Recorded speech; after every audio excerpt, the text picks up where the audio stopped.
सबसे ज्यादा बारात देखने का शौक होता है जब बारात गांव में पहुंच जाते ना, तो पता है सबसे पहले बारात देखने के लिए कौन पहुंचता है? परीक्षित महाराज। हाँ, गांव के बच्चा पहले पहुंचता है महाराज। बच्चन थी पहले गांव के कुत्ता बहुत जल्दी पहुंचते हैं। हाँ, तुमने देखी होगी बच्चन को बड़ो शौक होता है बारात देखने को, आपस में बातें करने लगे।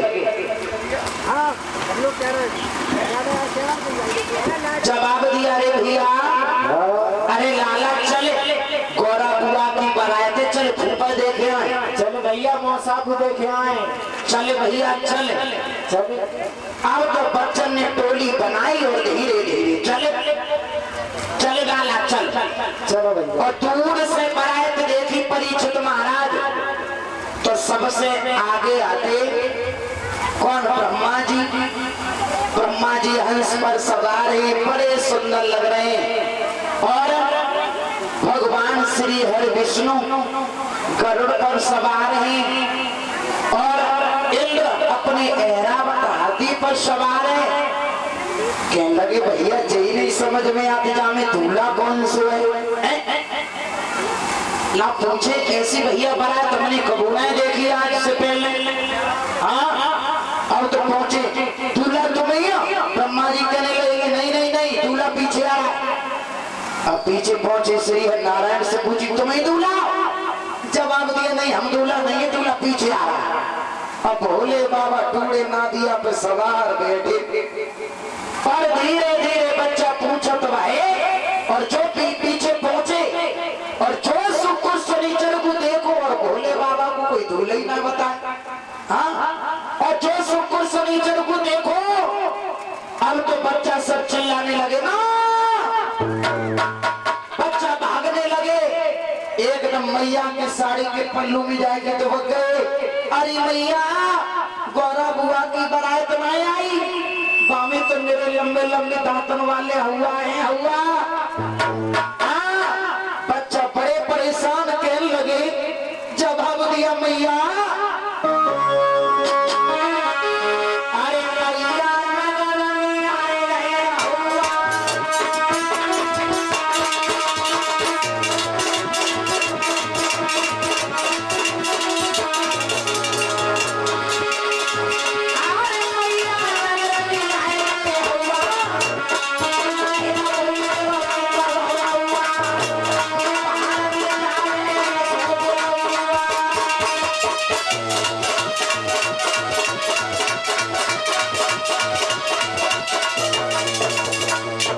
अब तो बच्चन की बात सुन के जवाब दिया, बेटा क्या बात है, क्यों ढूंढी तो तने? मम्मी बात बनाए बा में तो बड़े बड़े पेट नवाए, बड़े बड़े दांत नवाए, और को तो मूड है ना, धड़ी धड़ भाग रहे हैं। अच्छा, हाँ ऐसी बात है? मम्मी मुझे तो देख के डर लग रहा है। लाला तू यही बैठ जा, नाश्ता खावे मत जाइए ना, हुआ खा ले भी तो। मुझे तो मम्मी के बारे में बंद करते डर लग रहा है। बच्चा बहेरी तो ये भक्ति जन इधर शुक्र शनिचर जो गए थे ना बारात में, शुक्र शनिचर, वो भोले बाबा से कहने लगे, जवाब दिया भोले बाबा से, बाबा हाँ बेटा भूख लग रही है। भूख लगी? हाँ नाक कटवाए हुए आए ना। हाँ बाबा थोड़ी देर रुक जा, अब नाश्ता तैयार हो रहा है, तब नाश्ता मिलेगा तुम्हें। हाँ बाबा भूख लग रही है, बहुत जोर लग रही है। थोड़ी देर रुक जा। करते थे मैंने 3 दिन से खाई ना आए। 3 दिन के भूखे आए? हाँ जब अभी नाश्ता के चक्कर में 3 दिन भूखे रहे।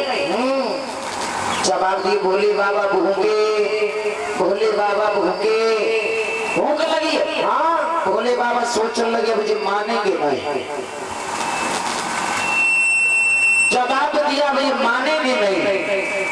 जवाब दी नहीं ठाकुर को, नहीं ठाकुर इधर आओ। नहीं ठाकुर के भी लगी बोली, जवाब दी ये 2 बच्चे देख रहे हैं तुम्हें?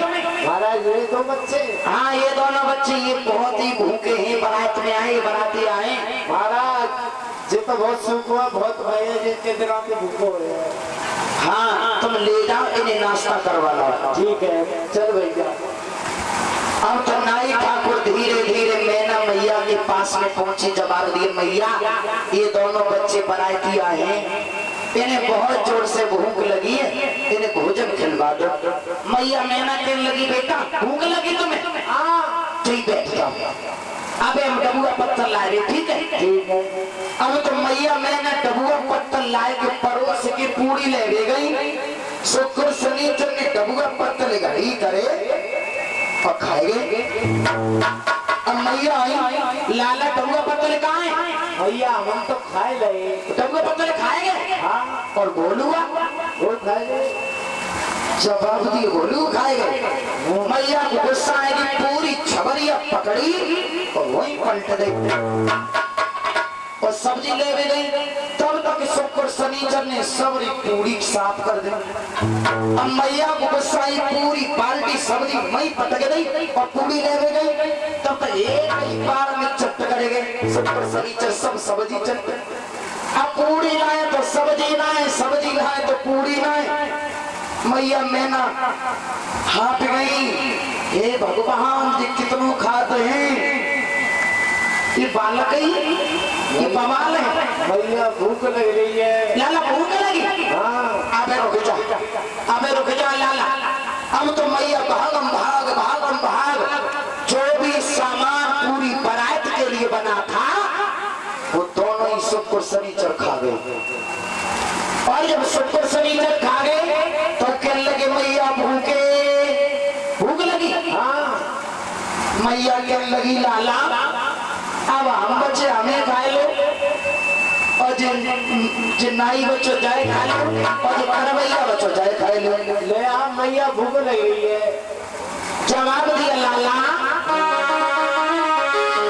अरे लाला लड्डू ले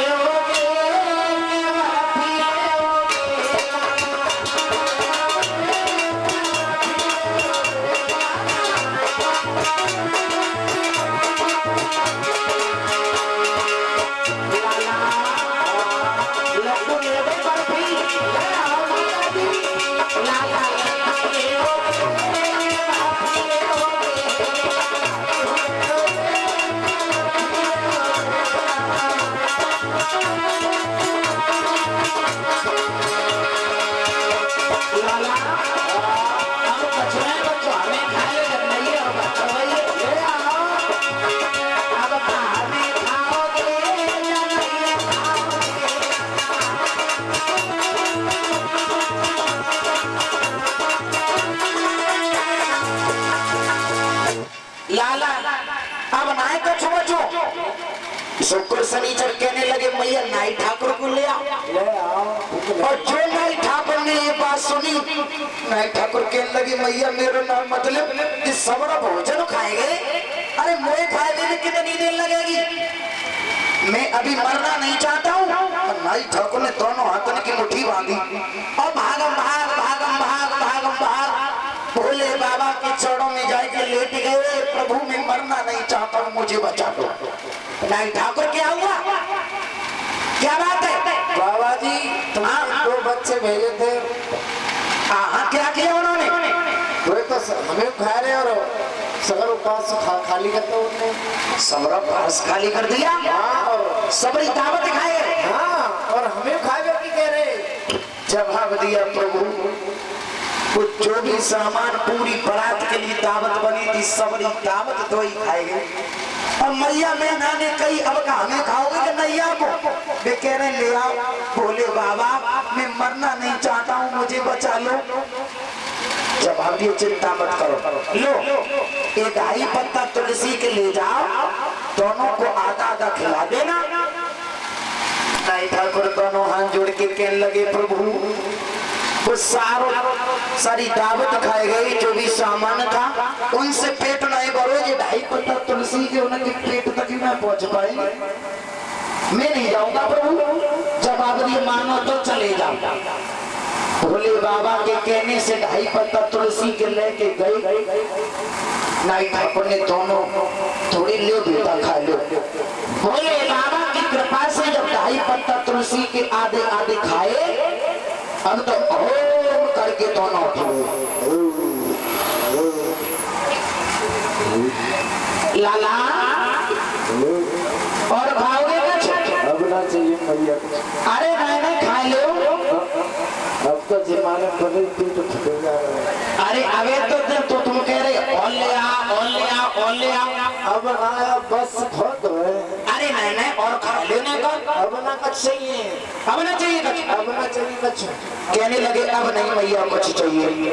भक्तजनों इधर मैया मैना आरती की थाली सजा करके भोले बाबा की आरती उतारने के लिए चली, और आरती जब उतारी भोले बाबा के गले में पड़ोरे कालो नाम वो संगीले हरे लगो और जो है के फुसकार लगाई। अब कहूँ मैया मैना पड़ी और कहूँ आरती की थाली पड़ी। भक्ति जनों उसी समय मैया मैना ने देखा कि जो दूल्हा है, अरे इतने बूढ़ा दूल्हा जाके संग में अपनी बिटिया पर पूरे संसार में केवल यही दूल्हा बचा था मेरी बिटिया के लिए, इतना बूढ़ा दूल्हा। अरे कल नहीं पड़ो जी मर गो हमारी बिटिया कहा जाएगी, हम शादी नहीं करेंगे। और जवाब दिया मैना ने नारद ताली बजाते बोली, मैया बोली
जवाब दिया नारद अपनी बारात को लौटा ले जाओ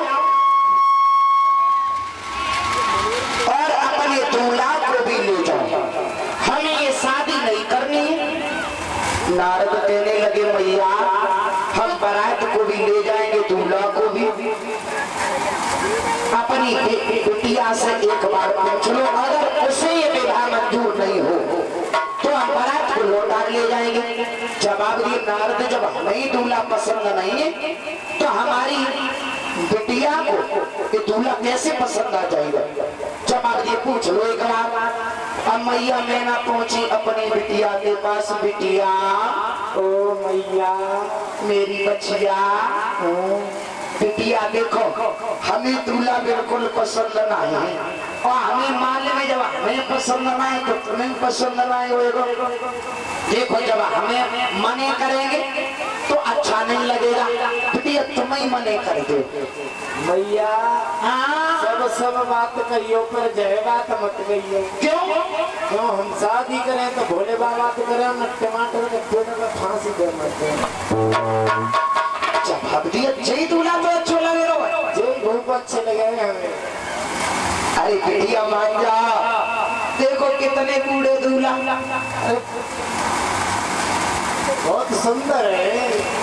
अच्छे लग रहे तुम्हें? और जवाब दिए, देखो मैया, अगर घर से बारात लौट के जाए तो जामे हमारी बेइज्जती तुम्हारी।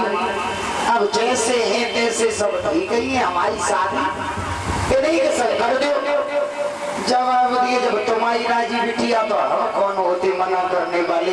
कोई बात नहीं, श्रोता बंधुओं, मन ही मन में मैया पार्वती ने निवेदन किया। जवाब दिया, भोले बाबा प्रभु अब बेइज्जती खूब हो गई, अब सुंदर रूप धारण करो। तो भोले बाबा ने जब सुंदर रूप धारण किया, कितना सुंदर रूप बनाया भोले बाबा ने। एक विद्वान लिख रहा है,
कितनी सुंदर दुनिया है। अब वेद की विधि के साथ में विवाह भोले बाबा को होने लगा। जो भी काम विवाह के होते सब काम हुए। अंत में जब हमरों पर नंबर आया, हमारी पढ़ने लगी भगवान भोले बाबा, मैया पार्वती की तालियां बजा के हमरे बोलेगी सभी माता बहनाएं। कैसे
पार्वती का विवाह जब संपन्न हुआ और जब विदाई पे नंबर आओ और जब विदाई पर नंबर आया है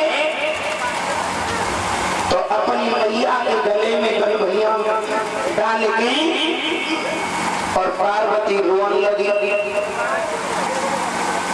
जवाब दिया है अपनी मैया के गले में गलभैया डाल के विदाई के समय जवाब दिया, मैया मैया मैया तूने मेरी शादी क्यों करी? क्या तो पे थोड़ा रोटी ना आती मेरे पर? जवाब दिया, बिटिया ऐसी बात नहीं करते, ऐसी बात नहीं। एक दिन हर बिटिया को अपने घर जाना ही पड़ता है, बेटी पराया धन होता है। जवाब दिया, मैया अरे तेरे बिना कोई कैसे अच्छो लगे वो? अरे मैं कहीं नहीं जाऊंगी तुझे छोड़ के। जवाब दिया, बिटिया जा, तेरा बहुत सुंदर दूल्हा है, बहुत अच्छा घर बार ढूंढा है मैंने, आराम से रहना, ठीक है? भक्त जनों जवाब दिया है,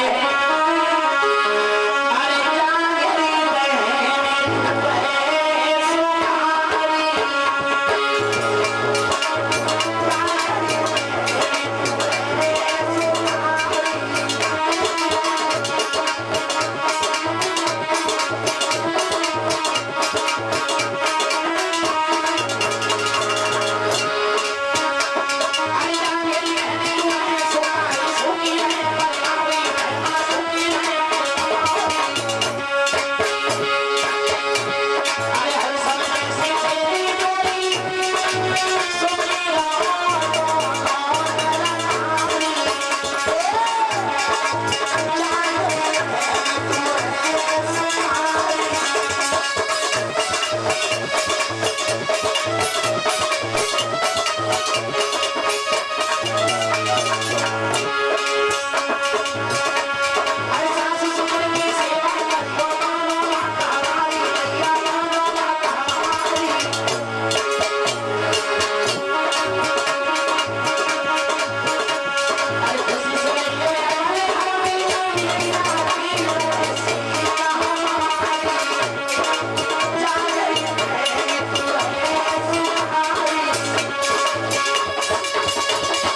कैलाश पर्वत पर मैया पार्वती को लेकर के पहुंचे। कुछ समय के बाद में एक कार्तिकेय नाम का पुत्र पैदा हुआ। उसके हाथों से तारकासुर राक्षस का वध हुआ। बोलिए गोविंद भगवान की।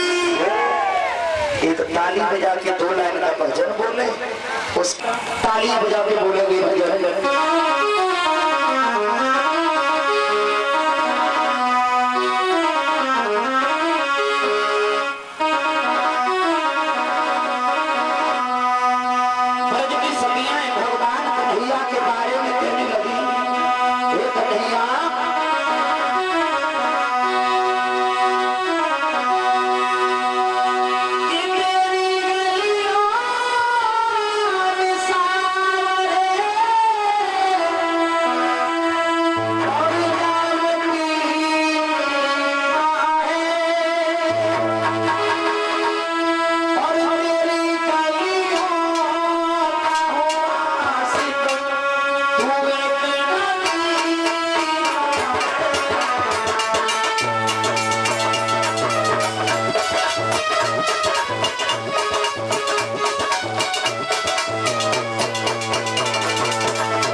उत्तान बाद महाराज छोटे थे। भक्तजनों, महाराज प्रियव्रत ने कुछ समय तक राज्य किया।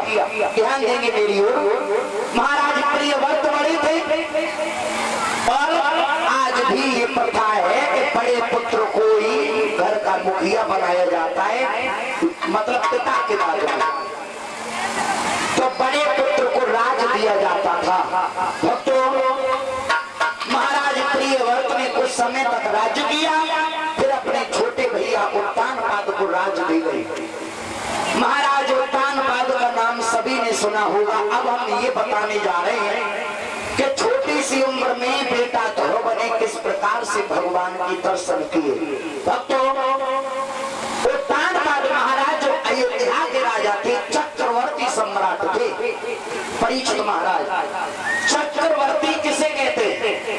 जहां से सूरज निकलता हो और जहां अस्त होता हो, जहां तक सूरज का प्रकाश जाता हो, वहां तक का जो राजा होता है उसे चक्रवर्ती कहा जाता है। चक्रवर्ती राजा सभी नहीं हुए, कुछ ही राजा चक्रवर्ती हो पाए, सब राजा चक्रवर्ती नहीं हुए। महाराज उत्तानपाद चक्रवर्ती थे। इनकी एक पत्नी थी आंगन में, जिनका नाम था महारानी सुनीति। भक्त सुनीति बहुत बड़ी पतिव्रता थी, इतनी बड़ी पतिव्रता थी, पति की सेवा में 8 पैर अपने को हाजिर करती थी। नित्यचर्या खेलने से पहले शुभ पति का दर्शन करती थी। बहुत बड़ी पतिव्रता, लेकिन भगवान की कैसी लीला, कैसी परमेश्वर की गति। जब इनकी कोई संतान पैदा नहीं भई, एक विद्वान लिख रहा है,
संतान पैदा नहीं भई। एक दिन महाराज उत्तानपाद अपनी सभा में बैठे हुए थे, बड़े बड़े वीर बहादुर बैठे हुए थे सभा में। नृत्य हो रहा था लेकिन महाराज को अच्छा नहीं लग रहा था। महाराज उत्तानपाद को देख करके मंत्री कहने लगा, महाराज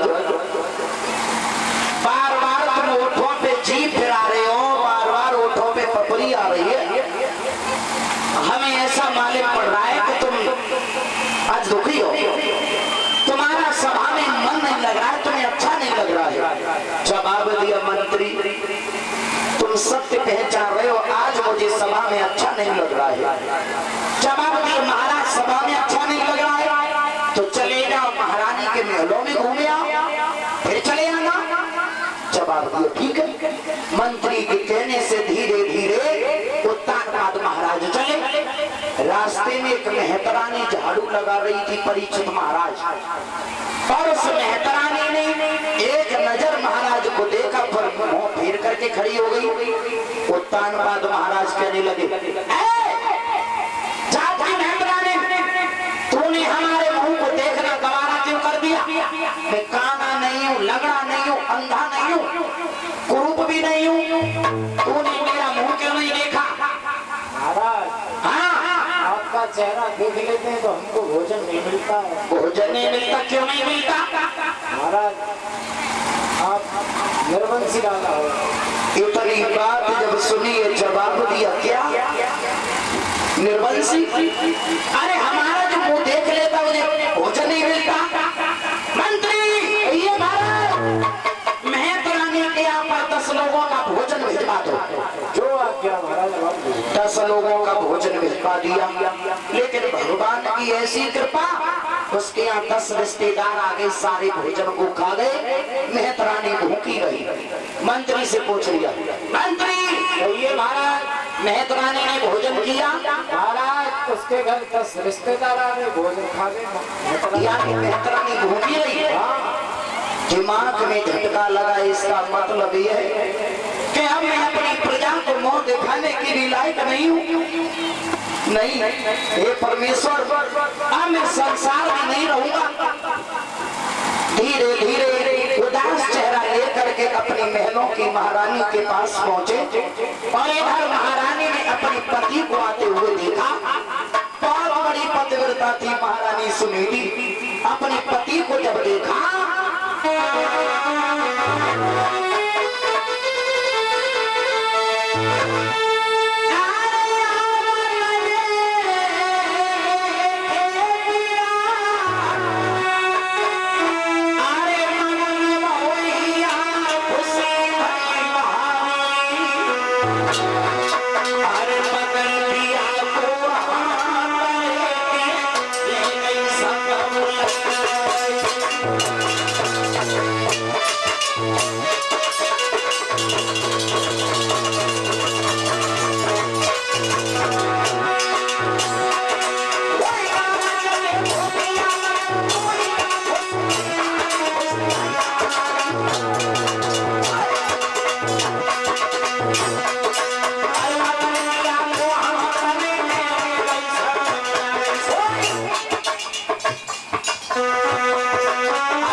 जवाब दिया महाराज बोली, तुम्हारा चेहरा रे चेहरा क्या एक भूलक की भांति खिला रहता था। आज कौन सी ऐसी बात बन गई जो कि तुम्हारा चेहरा उदास हो गया? हर समय कलियों की तरह, एक फूलों की तरह खिला हुआ चेहरा मुरझा क्यों गया है? अरे बोला ना महाराज। और वो पतिव्रता स्त्री कहने लगी है कि हर से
जवाब दिया। बोलिए महाराज क्या बात है?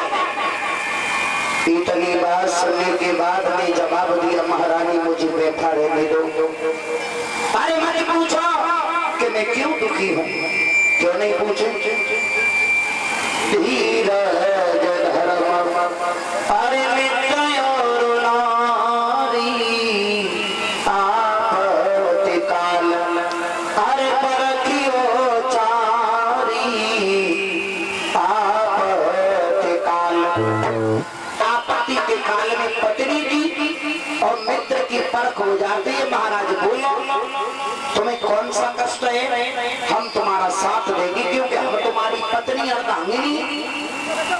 जवाब दिया, रानी मेरे कोई संतान नहीं है और अपने घर में नहीं रहूंगा, मैं तपस्या करने जाऊंगा। और बोले महाराज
किया मैं जंगल में जाके भगवान का भजन करूंगा।